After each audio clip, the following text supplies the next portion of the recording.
Beyond Reason Radio.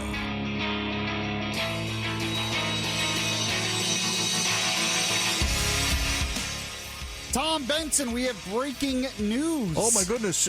Well, if it's breaking, we better fix it. Yeah, I can't fix this one. Uh-oh. Uh-oh. Actually, it's pretty interesting. I'm not sure exactly what to make of it. I mean, I am, but I'm wondering how people are going to react. Okay. It's something I'm going to talk more about tomorrow morning when I host Good Morning Orlando. Uh-huh. But here it is. President Trump announces Jacksonville part of the GOP convention will be canceled. Well. Over coronavirus concerns. Oh, the spikes. Yeah. He says the timing for this event is not right. It's just not right. He announced this, just a couple hours ago? Yeah. It was supposed to take place next month in Jacksonville. And remember, the whole reason he was moving this to Jacksonville in the first place is because Charlotte was limiting what they were able to do. Right. And we had a low number of cases 2 months or so ago when that was announced. Mm-hmm. So things have changed. So, he said the timing for this event is not right. It's just not right. To have a big convention, it's just not the right time. He added, there is nothing more important in our country than keeping our people safe. And it turns out that they are going to do a lot of the stuff in Charlotte, but apparently they're just canceling a lot of it, period. You know, It's just going to be, because I know the Democrats are doing that as well, where it's a largely virtual convention. Mm-hmm. And you know Trump really, really, really didn't want to do that. Well, aren't the Democrats meeting right now out in Portland? In the streets? Might as well be. Okay. No, that's the future Democrats. Oh, I'm sorry. All Those right. are the ones who are trying to take over the party and are being successful. All right. Mm-hmm. You know, those mostly peaceful protesters. Correct. Yes. Yeah. I like what Ben Shapiro said the other day. He goes, he's like, that would be like saying that O.J. Simpson was mostly peaceful on the night he killed his wife. Ooh, but he was found not guilty. Come on. That was in a criminal suit. The civil suit, he had to pay up. But I mean, it's just like if someone commits a murder, they were mostly peaceful until those few minutes when they committed murder. Yeah. I mean, this whole that whole term, I've heard it all over the place. It's ridiculous. We're going to talk about that more. But Trump canceling the Florida part of the convention, and I've noticed a change in tone from President Trump when it comes to the coronavirus. Have you noticed that as well? Yes, he seems to be trying to be a little bit more empathetic or compassionate or serious about it. Serious. I think the word's serious. Now, he still tries to promote himself and how great he's doing. And I think the media has been way too harsh on him. I always say that when it comes to Trump's response, you have to separate his mouth from his actions. Oh, sure. That's what it is, like a lot of things Trump does, but especially with the coronavirus, because his mouth definitely got him into some trouble, especially in the beginning. But when you hear the governors and people in the CDC and everything else talk about what the federal government has done to help them, they all say that they get what they need. They all say that the response has been good for the most part from the federal government since this has become a crisis. So behind the scenes, it seems like the federal government is doing a decent job, but no one wants to admit it in public. No, from the other side. And the problem is, the media, when Trump used to do these press briefings, the media was waiting to goad him into a confrontation. They wanted it. You could tell, and they're trying to do it now, and Trump's not really buying into it. He's not really caving into the game. They're looking for gotcha moments. And they try so hard for these gotcha moments, and usually Trump falls into the trap. Yeah. But he hasn't been lately, and I think it's because he's seen the polls. Yeah, exactly, absolutely. You know, he enjoys the combative nature of those gotcha questions. That's why he falls into it. Well, yeah, he loves the chaos. Yeah. But the American people don't really like it, especially during a pandemic. In other words, a lot of people may be saying, quit playing games with our health. Yeah. And I think one of the biggest mistakes by a lot of people on the right is they say, well, we have to fight back because the media does this and this. And I agree you have to fight back. But I think it's almost like they have to, in fighting back, we're having to try to convince the media. And I think that's a mistake. We have to try to convince the American people. Good point. Yeah. And it's better to talk over the media rather than trying to combat them generally, because it seems like you're just trying to convince them and you're trying to get into that battle. And that was one thing I really liked about Reagan. I mean, I wasn't really alive during most of his presidency, but I've studied it a lot. And that was one thing he seemed to be really, really good at, is he would go over the media and talk straight to the American people. Well, there you go again. So, I think sometimes we fall into the trap as conservatives that we feel like we have to combat them head on because we want to win. They do, because we want to win. Yeah. And we lose focus that we don't need to win the media. We're not going to win the media. We need to win the American people. And so that's something, but that's kind of a whole other subject. This is Beyond Reason Radio. I am your host, Michael Yaffee, the voice of reason in a world that is beyond reason. We're on till 8 p.m. tonight here on News Radio WFLA Orlando. You can catch us on Facebook Live as well. You can like the Beyond Reason Radio Facebook page, like the WFLA Orlando Facebook page. Follow me on Twitter at Michael Yaffee. And once again, in the control room, you heard his voice, Mr. Tom Benson. How are you, Tom? I'm doing just fine. When are the dates, by the way, for that convention up in the Carolinas? Oh, geez. When is it? It's coming up pretty soon. Is it August or is it late July? Well, the Democrat National Convention is supposed to start August 17th, it says. So it sounds like the Republicans go first, I'm sure. No, it doesn't say in this article. I know it's coming up really soon. I'm going to have to... We'll find out. Yeah, look that up here. But the one thing I want to talk about first, though, we're going to get into more coronavirus stuff later. But I've been talking about the cold Civil War, right? And how I believe we are losing the cold Civil War. And I got to tell you, the response to fighting back against the violent protesters in places like Portland, the response to Trump wanting to set federal agents into cities where there's a lot of crime, the response to law enforcement just trying to uphold the rule of law, to me is really disturbing in a lot of ways, because you now have people, and we've had this before, but I've never seen it at this level. You have so many people in this country right now on the left actively trying to undermine law enforcement. And that's not, I don't think we've seen that on that kind of level in this country. It is a part of the cold Civil War that we're losing, because it's not just Democrat politicians. It's Democrats in the media. It's Democrats in Hollywood. It's Democrats in sports. And there's just this active push to undermine law enforcement in this country. And it's amazing because how fast this has accelerated in the other direction. You know, growing up, even when I was a kid in the 90s, if you were a kid, you loved the cops and the cop shows. You had the toys of the good guys who were the cops, or they were military or whatever, G.I. Joe. There was just a general sense that the law enforcement, that police, that federal agents, that our military were the good guys. And now it seems like to too many people in this country, all of that has turned on its head. And it's getting worse and worse and worse.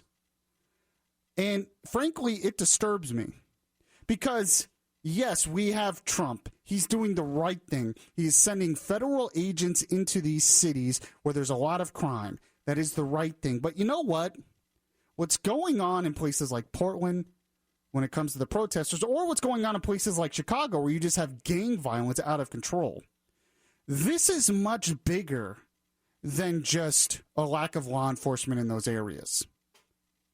The fact is there is something going on in our culture that is undermining the rule of law, and it's gotten too big. And while what Trump's doing is going to be a part of fighting back against that, we are not going to be able to fight back against all this effectively until we start to win back the culture and start to once again uphold law enforcement and the rule of law in our general culture as a whole. And I got to tell you, I'm not sure how we do that because everything's going in the opposite direction. We had that story a few weeks ago where they thought about getting rid of Paw Patrol off a kids show because it was a cartoon dog dressed as a police officer. Ooh. And that's bad. When you start going that far down in our culture, undermining law enforcement, what are we teaching the next generation? And a lot of these people that are protesting violently and destroying property and whatever, starting fires, beating people up, they're young people. I never thought I would sound this old at 34, but these are like 1920s. So they're younger than me. They're 19, 20-year-olds, stuff like that. Yeah. I'm like, these young whippersnappers. Yeah. But that's what they're not my generation. A lot of people think they're millennials. They're not. They're Generation Z. That's really causing a lot of this problem. Mm-hmm. And it really frightens me, and we have to start trying to win back the overall culture. I know of one thing that would help. Yeah, go ahead. Trump stop shooting himself in the foot, because it seems like we take one step forward and then 2 steps back because of all the noise. There is so much noise. But, when it comes to Trump, I think you're right. But in order to win back the culture, we have to focus on other things than politics. I think conservatives kind of gave up a lot of the culture because we wanted to be more libertarian and just live and let live. Mm-hmm. And we focused on economics and we focused on politics and winning and getting Republicans elected and all of that. And that's not going to be enough here. Trump, whoever's president's not going to be enough. There's going to have to be an active push in the culture, another great awakening maybe in our churches, something to get law enforcement the respect they deserve, because society can really start to break down when you undermine that. So we have to start pushing back. But there is hope. There is hope because we can win some of these battles in the culture. I'll just give you a couple examples here. Abortion. Now, we haven't won that battle completely, but there was a time just 20, 30 years ago where a lot of most Republicans were pro-choice. The first George Bush was not actively pro-life as his son was, for instance. There has definitely been some victories on abortion over the past 30 years in this country. And that's because the push in the culture. Another issue, school choice and homeschooling. There was a time not that long ago when most states banned homeschooling. Now most states allow it, and more people are actively participating in it. That is something. That was a battle, not necessarily politically, but also in the culture that made a difference.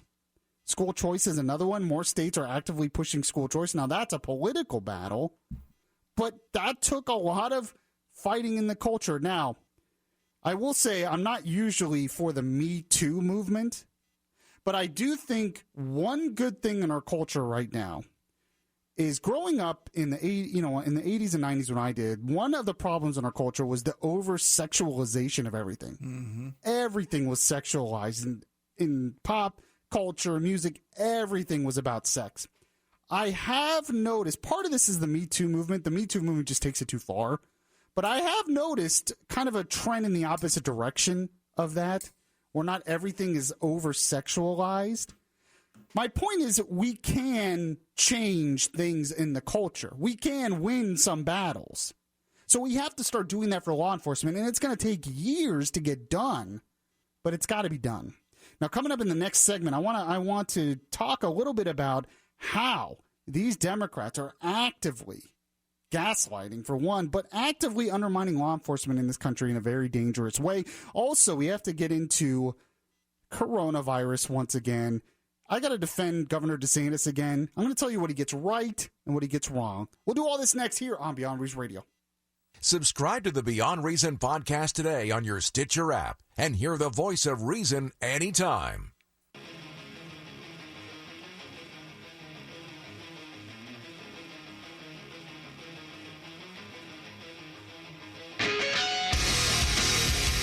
Your voice of truth in a world of fake news.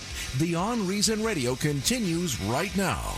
Yes, welcome back to Beyond Reason Radio. I'm your voice of reason here once again on News Radio WFLA Orlando. You can catch us on 93.1 FM, 94.1 FM, AM 540, the iHeartRadio app, Facebook Live, and on your smart speaker. So, you know what happened in Portland last night? I heard. Other than the fact that there have been protests going on for 54 days in the city center. The Portland mayor, he thought, you know what they really want? You know what they really want? They want my support. They want dialogue. They just want to have a nice conversation, Tom Ben. We just want to have the conversation. We're just trying to burn down federal property because it's all in... We just want a conversation. We want a dialogue. We just want to have a nice chat and kumbaya. We were just trying to create a bonfire so we could all gather around the bonfire and have this nice kumbaya moment, I'm sure. So the Portland mayor goes out there, and then he complains about what the police are doing. This is an egregious overreaction, because they tried to stop the criminals. How dare they? But then what happened next is very interesting. As he left... a few of the protesters followed him and tried to push against his security team once he had entered a building. Others threw water bottles and other projectiles at the glass door. While he was out there, they were yelling names at him and all of this stuff. Well, he was in trouble. That's their way of dialogue. Yes, I know. They were just very trying to put forward the conversation, don't you see? It's just funny. I'm like, you think that's what they really wanted was a dialogue. But we have to go through some of this audio here of how, especially Democrats, are trying to actively undermine law enforcement in this country by gaslighting. So President Trump is just sending in the feds to try to help local law enforcement.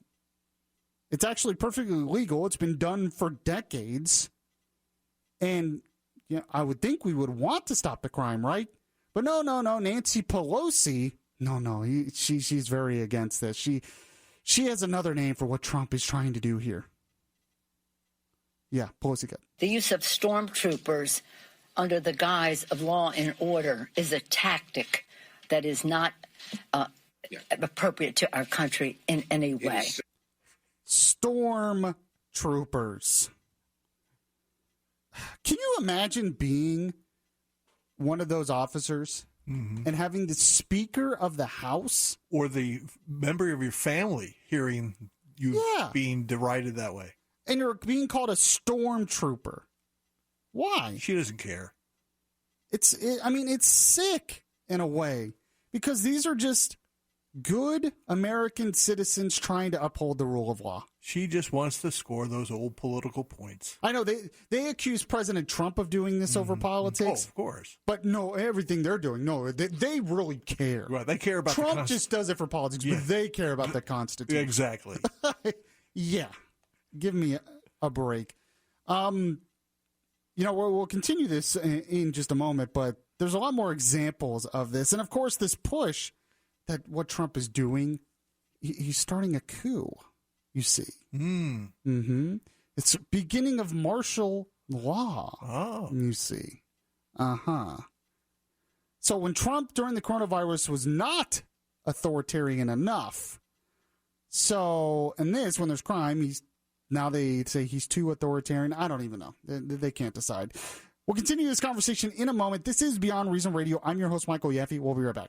If you like Beyond Reason Radio, well, make sure to show it by liking the Facebook page at facebook.com/Beyond Reason Radio. What would you do with a grand in your hand? Listen from 7 a.m. to 10 p.m. weekdays, just after the top of the hour, for your chance to win $1,000 on News Radio WFLA Orlando. Are you struggling with ED? Enhanced Medical Clinic has a treatment that does not require medication. Call now to get a $300 assessment free. 407-499-1000. Call Enhanced Medical and put a stop to your ED. 407-499-1000. Capital One checking and savings accounts have no fees or minimums and a top-rated banking app that lets you manage your money anytime, anywhere, even from your favorite hiking trail. With Capital One's app, you can check your balance, deposit checks, pay bills, and transfer money from wherever you are, anytime you want, even when you're cooking dinner. Open a fee-free checking or savings account online in about 5 minutes. This is banking reimagined. Capital One, what's in your wallet? Consumer accounts only. Approval required. Terms apply. Capital One N.A. member FDIC. I'm John Morgan of Morgan & Morgan. When I was born, I got lucky, a gift if you will. My early life was really hard for many reasons, but at the time, it really didn't seem all that hard. I had a close relationship with my brothers and sister and loads of friends. Those days of desperation and poverty led me to my job today, representing the people, not the powerful. But my job is really not a job because I never considered it work. In many ways, it's more like a public service. Now, as I age, I get to look back at all the cases and all the people and all the trials. And the best part is when I get to see you all out and about. When I pray before I sleep, I thank God for the gift I received at birth, the genuine love I have for people, all people. Maybe that's why my work never seemed like work to me. When I was born, I got lucky. I got to meet all of you. Morgan & Morgan, forthepeople.com. Dial pound law on your cell. Offices, Orlando. Homeowners, during these challenging times, many people are struggling. Here's a little bit of good news. Mortgage rates continue to drop and are at near all-time lows. If your interest rate is higher than 2.25%, you need to call True Mortgage now. We're offering a 15-year fixed at just 2.25% rate and APR, or a 30-year fixed at just 2.75% rate and APR with no lender fees. That's right, no title fees, no escrow fees, and no appraisal fees. So what are you waiting for? Call True Mortgage now to see how much money you can save. But hurry, because these low rates of 2.25% for a 15-year fixed and 2.75% for a 30-year fixed with no lender fees won't last long. Call 800-715-3877. 800-715-3877. That's 800-715-3877. Or visit GetTrueMortgage.com. Sign on the line, Inc. DBA True Mortgage is located at 100 Spectrum Center Drive, Station 520, Irvine, California, 92618. NMLS number MLD 1713. Not all loans apply. Equal housing lender. Listen to us anywhere on the iHeartRadio app. Search WFLA Orlando.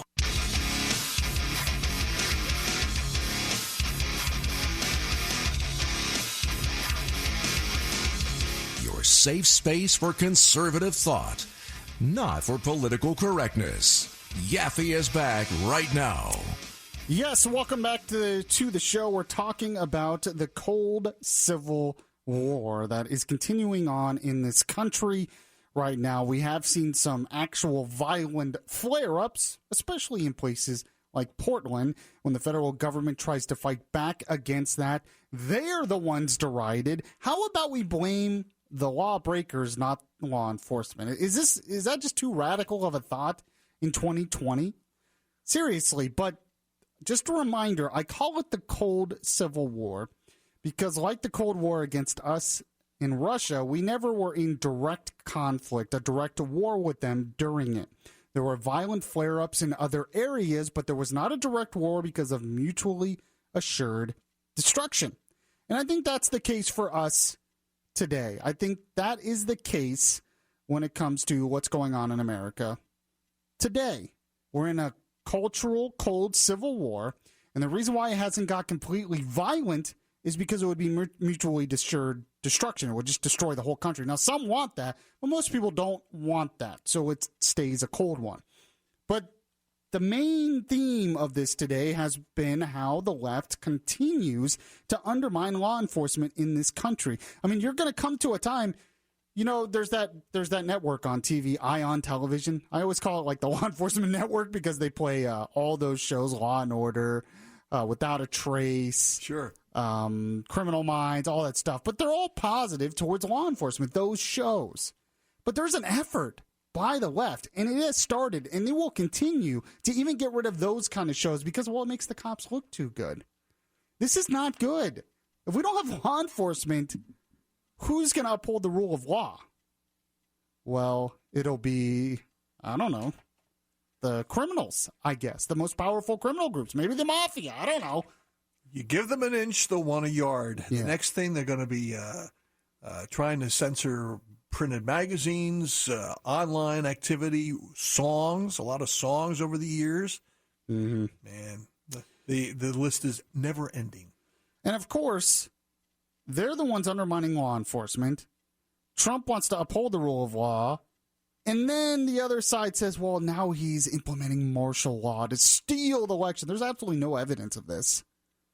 You know, I remember when there were some, kind of crazy right-wingers who would say that about Obama. And I was like, that's not happening. He's not uploading, doing that. And these same people would say, oh, you're crazy if you think Obama's going to do that. But now they're doing the same thing with Trump. It's unbelievable. So here's a montage just from the past few days of the left and the media, some Democrats as well, going through this notion that Trump is just doing this to, steal an election, uphold martial law.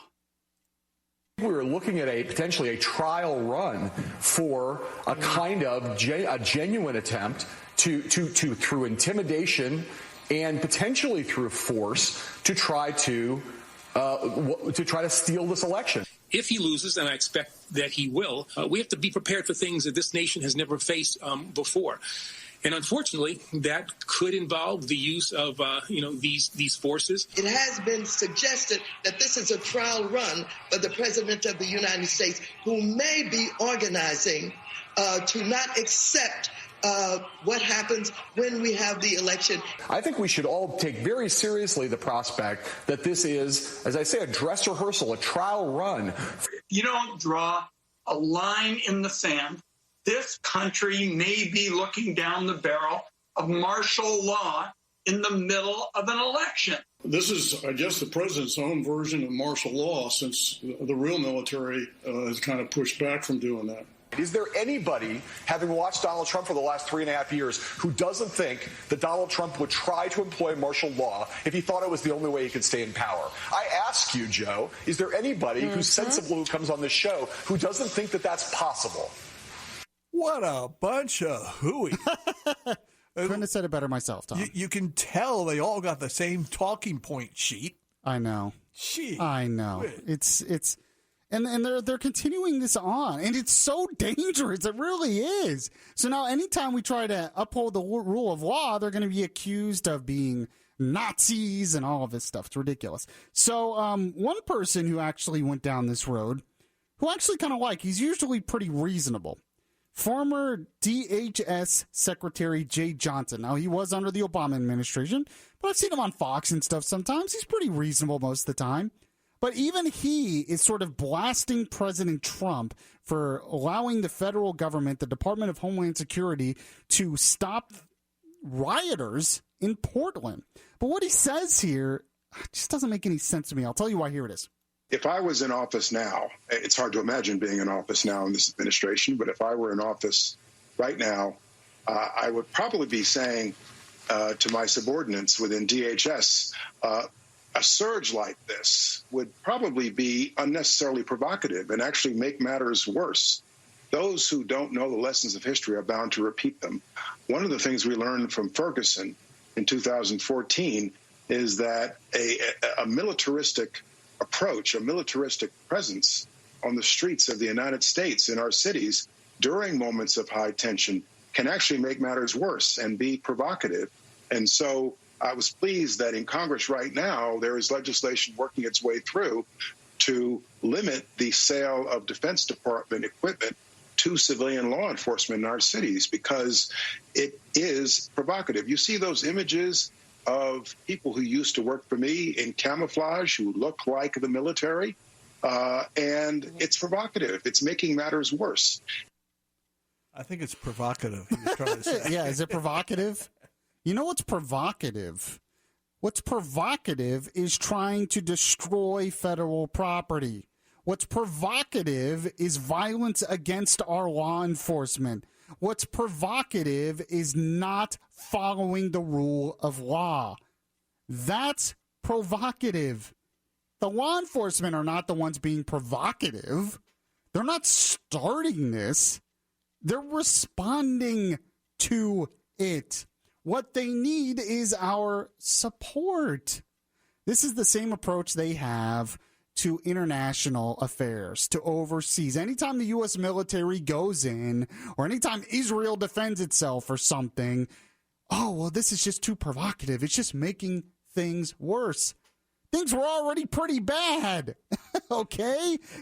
It's not peace and kumbaya when they went in there. It was already very provocative. They're just responding to it. I just don't understand. I don't get this. We already found out in Seattle with the Chop Chaz zone that if you back down against these groups, they will take advantage of you. And yet, he says, not learning from history. That was only a few weeks ago, and we're already forgetting about that. Or you look at what happened in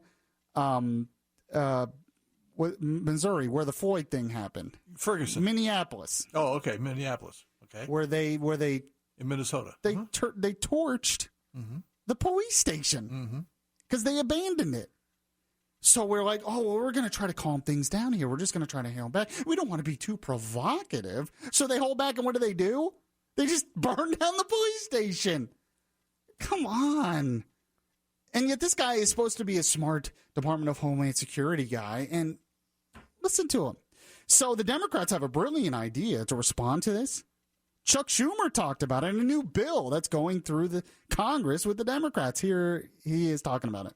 Well, Jeff Merkley is on the floor now with legislation that I support and others that fundamentally says the police officers, any federal officers, have to have ID, where they're from and what their name is. And more importantly, if they go off federal property itself and patrol streets or anything else, they have to get the permission of the executive in charge, the mayor or governor. That's how this should be done.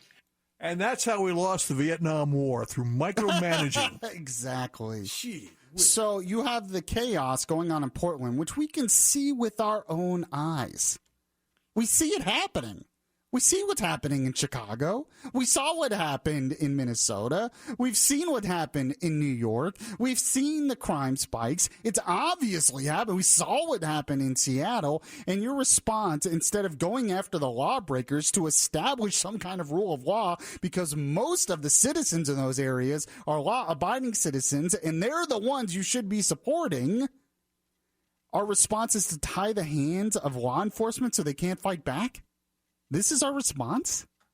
This is dangerous. And like I said, this is bigger than Democrat, Republican. This is bigger than politics.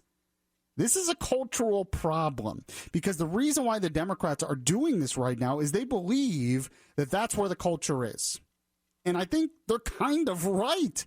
There are too many places in our culture that support this nonsense. And we have to start winning back the culture, maybe with some common sense. Speaking of common sense, there doesn't seem to be much of any of that when it comes to the coronavirus. There's a new poll that DeSantis apparently is not doing well in some polls. We'll talk about that next. This is Beyond Reason Radio. I am your host, Michael Yaffee. We'll be right back. Listen to the latest episodes of Beyond Reason.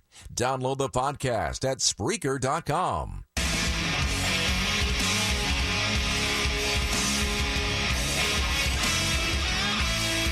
This is Orlando's Smart Talk Radio. Beyond Reason Radio continues now.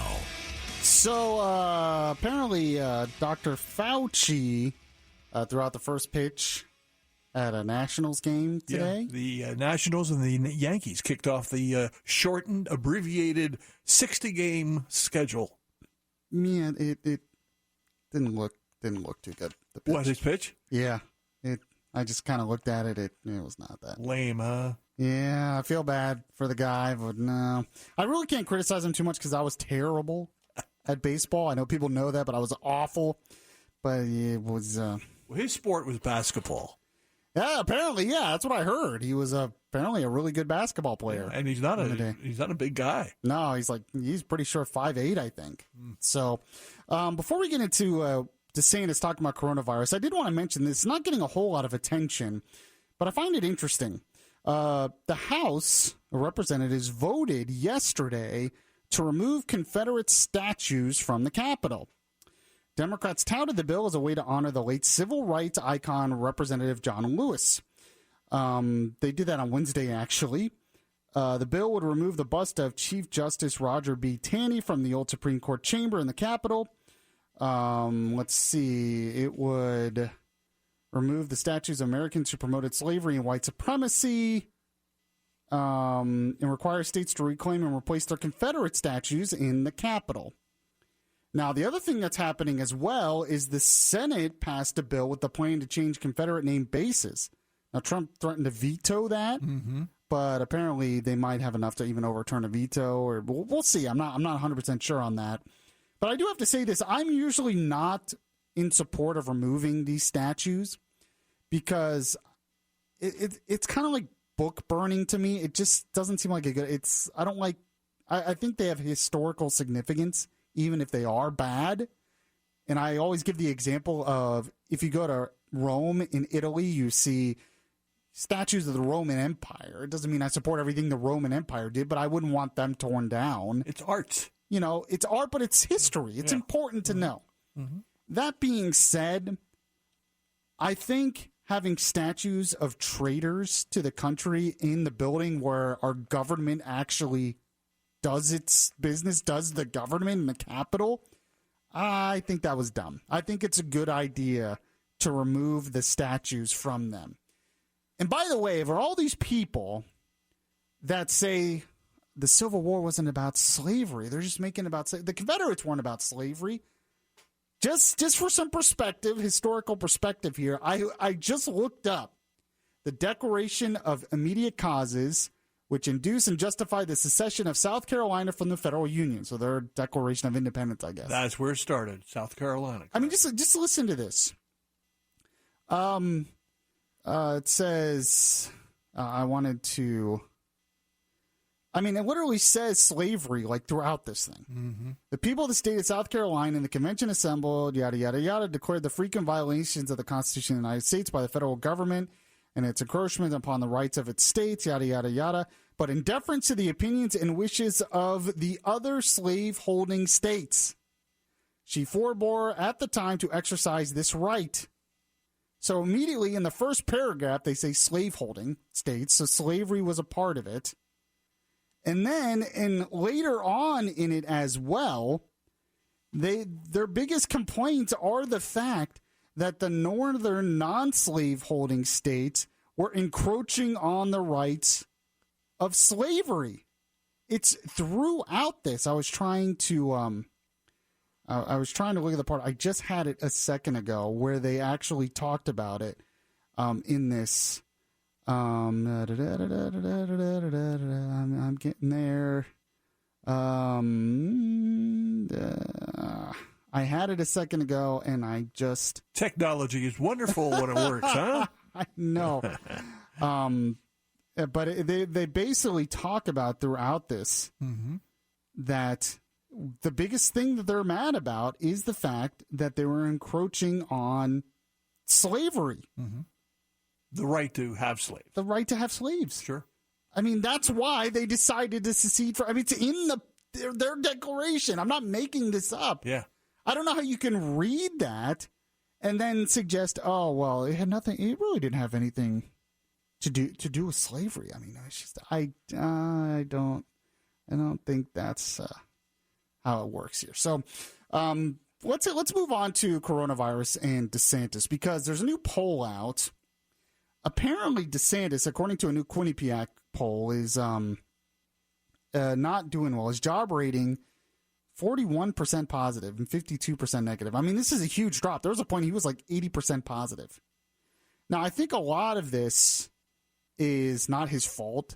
I feel like the media has been after him since all of this started because the media was desperate to shut things down initially and fearmonger over this virus, and DeSantis wasn't playing their game. And unfortunately, they've been successful at this. But, you know, there's another part of this poll which didn't get as much of attention, but it's interesting and it kind of scares me. 49% in the poll think Governor DeSantis should issue a new stay-at-home order for the state. 48% were against the idea. That means the majority in this poll, very slight majority, want another shutdown. Really? Well, I can't believe we're going to do this again. Well, the other thing is we don't know the geographical location of those polled. I mean, if a lot of them are polled down in the South, West Palm, Miami, that area down there, that's going to skew. True, but they're already shut down there for the most part. So it's like, and on that, DeSantis made a really good point. He was on Fox and Friends this morning. I wanted to play this cut because it's interesting. He talks about here something that I mentioned, that a lot of the rise in cases in Florida is probably seasonal. I know we don't want to admit that, but it's probably true. He explains why here. Well, because if you look across the Sun Belt, look, I'm not saying that there's nothing to do with behavior. Obviously, that can happen. But regardless of policy, you're seeing cases across the Sun Belt almost in unison. First, it was Arizona, then Florida and Texas, then Southern California, then South Carolina.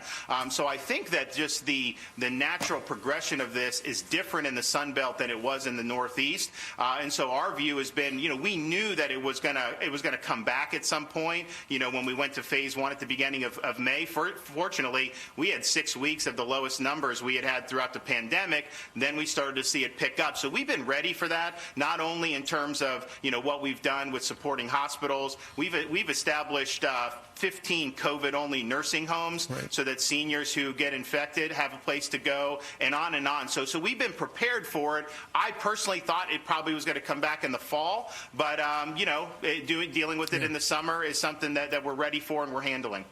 I mean, he's right. He's exactly right on that. Nobody wants to admit that because they just want to blame him for reopening. Of course, they never want to mention the protests. It's just the reopening, nothing to do with thousands of people protesting. Oh, it can't be seasonal. It's DeSantis' fault. But he also says here, he responds to a lot of the criticism he's been getting. He knows he's been getting some heat for this, and he responds to it. He says this. Well, a couple of things. One is, we had 6 weeks, phase 1, where we had our lowest numbers yet. It's a 5-day incubation period. So if that was the cause, you would have seen spikes. And then Southern Florida, which is where we've had most of our cases and hospitalizations, or a significant portion, they've been on a different schedule entirely. They're still in phase 1. They were closed for basically 2 months. They've never had pubs or anything like that open. So I don't think that, I think people are always trying to, do political blame. But I do think the trends, are much more positive today than they were 2 weeks ago. I mean, we peaked on emergency department visits for COVID-like illness on July 7th, and we've seen a general flattening in the hospital census for COVID. So those are the types of indicators where you see you're starting to get stabilization. Our positivity rate is slightly down from where it was, which we think will continue. And I'd also just point out, when we're doing all these tests, it's a lot different than how people were testing in March and April. We test everybody. Most of the people that test positive that are new cases are asymptomatic or mildly symptomatic and don't require any medical attention. And so that's just important context, I think, for people to understand. I mean, he's right. He's exactly right. All that context is important. We have more tests than like anywhere else in the world. And then I'm seeing editorials all over the place. Well, testing is still a disaster. We're getting it wrong. Like, okay. They constantly move the goalposts. But he doesn't deserve all the bashing he's getting. He really doesn't. Now, I just found the paragraph here when I was talking about slavery. This is from the secession paper, South Carolina. It says, the general government as the common agent passed laws to carry into effect these stipulations of the states. But an increasing hostility on the part of the non-slave holding states to the institution of slavery has led to a disregard of their obligations, and the laws of the general government have ceased to affect the objects of the Constitution. It talks about slavery, and then it goes over all the things that the non-slave holding states tried to do to inhibit slavery in the southern states, and that's why the southern states were upset. It's very hard for me to believe that the Civil War had nothing to do with slavery, and the reason why this is here nothing to do with slavery when they actually wrote it in their own papers. So I am actually in support of Congress getting rid of Confederate statues in the Capitol. It just makes sense. It shouldn't be in our seat of government. Just saying. Appreciate you listening to the show. I'm hosting Good Morning Orlando tomorrow. If you missed any of this show, you can get to the podcast anywhere podcasts are available. You can like the Beyond Reason Radio Facebook page. Follow me on Twitter at Michael Yaffee. I'll see you guys tomorrow.